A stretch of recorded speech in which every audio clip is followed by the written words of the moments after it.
We live in a society that has exchanged truth for lies, lies, and more lies.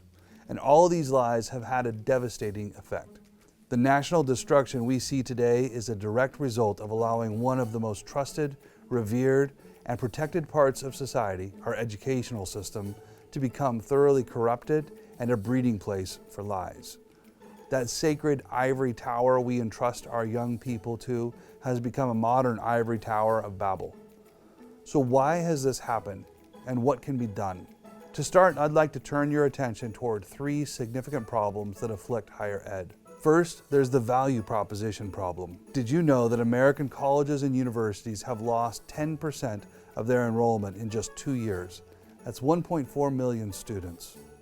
Why?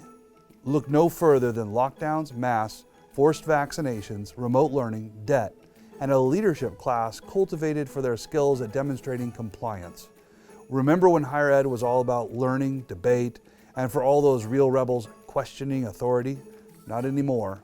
Higher ed has become an expensive, oppressive, joyless bore. Students and parents doubt the value they get given the very high cost. Second, there's the ideological problem.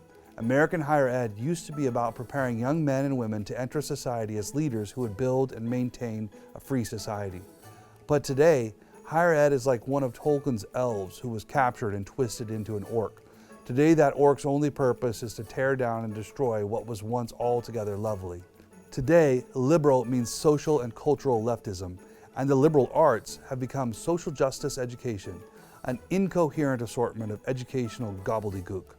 The only thing that seems consistent is how much students are taught to hate their own religious, cultural, and historic heritage. And finally, there's the problem of fragmentation. A university used to be a place that pushed all students, no matter the field, to that one unifying truth that knits and ties all things together. Literature, history, math, science, art, and so many other fields need a common foundation to function. Today, our schools are really multiversities, operating in a sea of competing powers and ideas that aren't united or tied together. Their queen is atheism. Further, universities have jettisoned the historic notion of liberal while trying to retain the arts. Almost all degree preferences tend toward what was once called the servile arts, or that form of education that provides you with skills and knowledge applicable to a particular trade.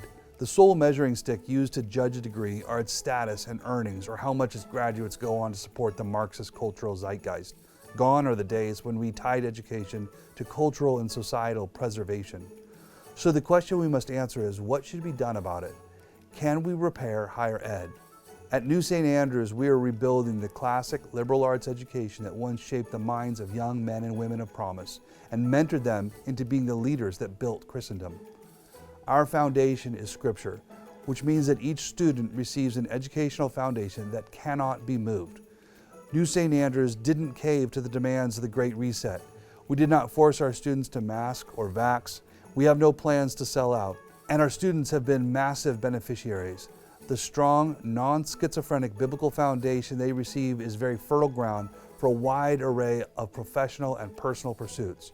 Our graduates go on to thrive in their work, in their homes, and in society, which could really use more people who know how to protect and defend our liberties. To learn more, visit the link provided here and read our new paper on the state of higher ed and how we can fix it.